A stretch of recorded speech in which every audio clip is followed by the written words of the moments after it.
हमारा इलाका शिक्षित होगा तभी जागरूक होगा। जब तक जागरूक नहीं होगा हमारा इलाका तरक्की नहीं करेगा। तरक्की करने के लिए सबसे बुनियादी तालीम मजबूत करना है। इतने छोटे छोटे बच्चे आप देख रहे हैं, ये सिर्फ बच्चे नहीं है, ये हमारे आने वाले भविष्य के सितारे हैं। हमारे हिंदुस्तान को चमकाने के लिए जगमगाने वाले सितारे हैं। ये हमारे हिंदुस्तान के हीरो हैं। यहाँ से पढ़ करके अच्छा इंजीनियर बन सकते हैं, डॉक्टर बन सकते हैं, अच्छे पॉलिटिशियंस बन सकते हैं, अच्छे जर्नलिस्ट बन सकते हैं। आप पढ़ाई को मजबूत कीजिए तभी आपका हिंदुस्तान, आपका देश तरक्की करेगा। दोस्तों, किसी को गाली दे करके, किसी अपने धर्म के नाम पर किसी से लड़ करके आप अपने देश को आगे नहीं बढ़ा सकते हैं। आपको अगर देश को आगे बढ़ाना है तो आपको सबसे पहले इस बुनियादी तालीम को मजबूत करना पड़ेगा। अस्सलाम वालेकुम, आदाब कहना चाहूंगा। आप सबको गणतंत्र दिवस की हार्दिक शुभकामनाएं। हमारे मंच पर तशरीफ फरमा मुख्य अतिथि के रूप में तनवीर आलम साहब और तमाम मेहमानों का मैं खैर मकदम इस्तकबाल और अभिनंदन करना चाहता हूं। आज 26 जनवरी इसलिए मनाया जाता है क्योंकि 26 जनवरी 1950 को हमारे देश में बाबा साहेब भीमराव अंबेडकर जी के द्वारा हमें गिफ्ट के रूप में एक संविधान दिया गया था। हमें संविधान हमारे सभी हिंदुस्तानी को एक सूत्र में बांधने का काम करता है। हमारे हिंदुस्तान के संविधान हमें हमारे अधिकार और हमारे कर्तव्य के बारे में बताता है कि हमें किस तरह से रहना है, हमें किस तरह से चलना है। मेरे दोस्तों, मेरे प्यारे बुजुर्गों और साथियों, आप सबको मैं बताना चाहता हूं कि हमारे इलाके में अभी माशाल्लाह पैसे की कमी नहीं है, लेकिन एजुकेशन शिक्षा की बहुत कमी है। हमारे यहाँ पर हर 10 घर में से आप देख सकते हैं 8 घर 9 घर के लोग जो है वहाँ विदेशों में रहते हैं, लेकिन दुर्भाग्य की बात है कि उसके बच्चे नहीं पढ़ पाते हैं। आप जो भी कमाएं, आप अनपढ़ रह करके शायद आप दर बदर भटके होंगे, लेकिन आप अपने बच्चे को एजुकेशन जरूर दें ताकि आपके बच्चे आपके तरह दर बदर की ठोकरें नहीं खाए। आप अपने सोच बदलें, आप अपने सोच को बदल करके आप मायूसी से आप खुशहाली तक जा सकते हैं, नाउम्मीदी से कामयाबी पा सकते हैं। आपको मैं बताना चाहूंगा, यहाँ पे मेरी माँ बहनें भी बैठी हुई है, मैं कहना चाहूंगा कि बाप का एक जिम्मेदारी होता है कि घर को कैसे खुशहाल किया जाए, लेकिन एक माँ का कर्तव्य होता है कि अपने घर की इज्जत को कैसे बनाया जाए। इज्जत आपकी एजुकेशन से बनेगा, इज्जत आपके शिक्षा से बनेगा। अगर आपके हाथ में शिक्षा है तो आपके इज्जत, शोहरत और दौलत सब कुछ मिलेगा। जो इज्जत शिक्षा के साथ में मिलता है वो इज्जत पैसों की खरीदा नहीं जा सकता। मैं अपने इलाके को बारीकी से अध्ययन कर रहा हूँ। मैं देख रहा हूँ कि हर मोहल्ले में ऐसे चल रहा है कि लोग गांजा फूक रहा है, इसमें फूक रहा है। क्या हमारे इलाके को क्या हो गया है? इस तरह की नशेरी कहाँ से आ गया है? पहले ये शहरों और कॉलेजों में हुआ करता था कि पहले ड्रग्स का नशा दे करके उसको आदत बनाया जाए फ्री में, उसके बाद फिर से बेचा जाए। आज वही काम हमारे मार्केटों को कर रहा है। हम लोग ने पढ़ लिया है। हमने तनवीर भाई से आज वही बात को बताया कि जैसे भी हो, अगर हमें जेल भी जाना पड़े तो चले जाएंगे, लेकिन इसे नशेरी मुक्त अपना सीमांचल को जरूर बनाएंगे, क्योंकि हमारा इलाका शिक्षित होगा तभी जागरूक होगा। जब तक जागरूक नहीं होगा हमारा इलाका तरक्की नहीं करेगा। तरक्की करने के लिए सबसे बुनियादी तालीम मजबूत करना है। इतने छोटे छोटे बच्चे आप देख रहे हैं, ये सिर्फ बच्चे नहीं है, ये हमारे आने वाले भविष्य के सितारे हैं। हमारे हिंदुस्तान को चमकाने के लिए जगमगाने वाले सितारे हैं। ये हमारे हिंदुस्तान के हीरो हैं। हमारे कल इतने बेहतरीन परफॉर्मेंस दिखा रहे हैं। हम लोग तो आप लोगों को परफॉर्मेंस नहीं देख सके, लेकिन आप लोगों की चेहरा बता रहा है कि आप लोगों की परफॉर्मेंस माशाल्लाह बड़ा अच्छा रहेगा।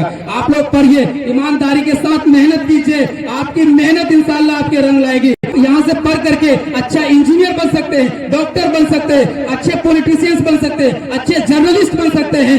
आप पढ़ाई को मजबूत कीजिए तभी आपका हिंदुस्तान, आपका देश तरक्की करेगा। दोस्तों, किसी को गाली दे करके, किसी अपने धर्म के नाम पर किसी से लड़ करके आप अपने देश को आगे नहीं बढ़ा सकते हैं। आपको अगर देश को आगे बढ़ाना है तो आपको सबसे पहले इस बुनियादी तालीम को मजबूत करना पड़ेगा। और मैं इसके लिए मुसब्बिर साहब इनायत को जी सर, जो मेरे भाई हैं, प्यारे भाई है, वो इतना अच्छा इदारा चला रहे, मैं इनका शुक्रगुजार हूँ कि अपने इलाके के बच्चे को बुनियादी तालीम, एक तालीम 2 तरह का होता है, एक फौज तालीम होता है, एक टूली तालीम होता है। ये टूली तालीम दे रहे हैं, इसलिए इसके मासूम बच्चे आज हमारे सामने में बैठे हुए हैं। मैं आज इलाके के बहुत सारे प्रोग्राम्स में होकर गया हूँ और बहुत सारे प्रोग्राम्स में जाना है।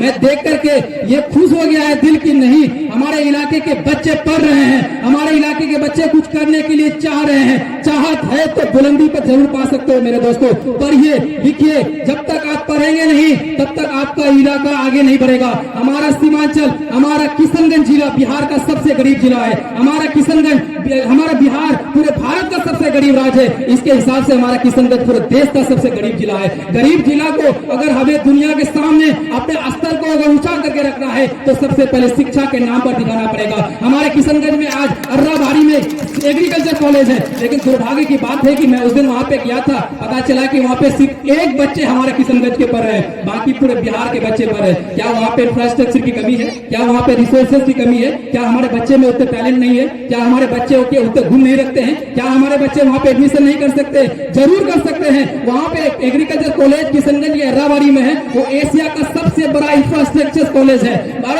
मैं यहाँ पे जितने विदेशों में रह रहे हैं उनको मैं कहना चाहता हूँ कि पैसे से कुछ नहीं होता दोस्तों।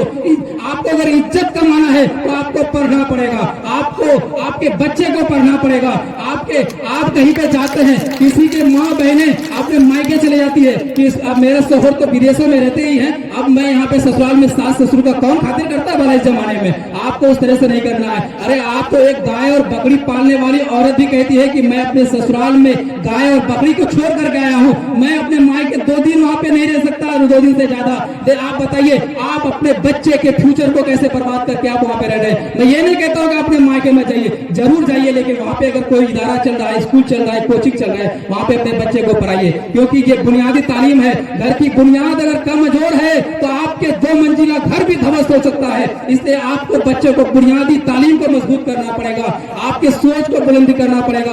आपका सोच अगर बुलंद है तो आपको कोई घेर नहीं सकता है। मेरे प्यारे भाइयों और दोस्तों, यहाँ पे हमारे सीमांचल में छोटे छोटे बच्चे अच्छे अच्छे इदारों में पढ़ करके अच्छे अच्छे कॉलेजेस में जा सकते हैं, लेकिन हमारी बुनियादी तालीम जब गड़बड़ा जाता है तो हम आगे नहीं बढ़ पाते हैं। हमारे दिमाग में ये रॉन्ग नंबर घुसा दिया गया है कि मैट्रिक के बाद पढ़ना नहीं है। मैट्रिक के बाद हैदराबाद के रेसकोर्स में, बेंगलोर के रेसकोर्स में जाकर के हमको घोड़ा का काम करना है। बताइए, एक इंसान होकर के घोड़ा का काम करके इज्जत कमाया जा सकता है? कि आप क्या, आपका बाप अगर विदेश में रहकर के आपके लिए अगर पैसा कमा रहा है तो आप क्या खुशहाली से आप आकर के कोचिंग को नहीं पढ़ सकते? आप स्कूल में नहीं पढ़ सकते क्या? मैं फिर से दोबारा दोहराना चाहता हूँ कि एक बाप का जो जिम्मेदारी है कि घर में पैसा कमा करके घर को कैसे खुशहाल रखा जाए, लेकिन एक माँ का बहुत बड़ा भूमिका ये रहता है कि हमारे बच्चे, हमारे घर की इज्जत कैसे बने, हमारे घर की इज्जत में इंप्रूवमेंट कैसी हो। मैं बड़े बड़े बिजनेसमैन के बेटे को मैंने देखा है, बिगड़ते हुए देखा है। अच्छे संगति में नहीं रहने के कारण उनके बच्चे नशेड़ी गंजेड़ी बन जाते हैं। क्या कि एक बिजनेसमैन लाखों करोड़ों के मालिक होते हैं, उनके पास बेहतर रिसोर्सेज है, उनके पास बेहतर इंफ्रास्ट्रक्चर है, उसके बावजूद भी उनके बच्चे नहीं पढ़ पाते हैं क्योंकि उनका संगत सही नहीं है। आपको देखना है कि आपका बच्चा का संगत कैसा है, आपको इस बात का देखना है कि आपके बच्चे किसके साथ रहन सहन कर रहा है। आपको इस बात को ध्यान रखना पड़ेगा कि आपके बच्चे किसके साथ खेल रहा है। आप अपने बच्चों को जरूर इस चीज से आगाह कराएं कि आपको अच्छे संगत में रहता है। आपके बच्चे की अगर संगत ही अच्छा होगा तो इंशाअल्लाह ताला आपके बच्चे की प्रगति भी उसी हिसाब से होगा। आपके बच्चे की अगर संगत से आपके बच्चे की रंगत को देखा जाता है। आपके बच्चे अगर चोर चुहार उचक्के के साथ रहेगा, आपका बेटा कभी नगा दबाव नहीं बन सकता है। सिर्फ बेटियों पर ही प्रतिबंध मत लगाइए, बेटों पर भी नजर डालिए, क्योंकि यहाँ पर समानता का अधिकार को कम से कम दर्शाइए। हमारे बच्चे, छोटे छोटे नन्हे बच्चे पढ़ लिख करके कोई अच्छे करे, अपने इलाके का नाम रोशन करे। वक्त की तकाजा को देखते हुए मैं अपनी बातों को ये पे खत्म करता हूँ और कहीं जाने हैं। बहुत बहुत शुक्रिया, बहुत बहुत आभार। अस्सलाम वालेकुम।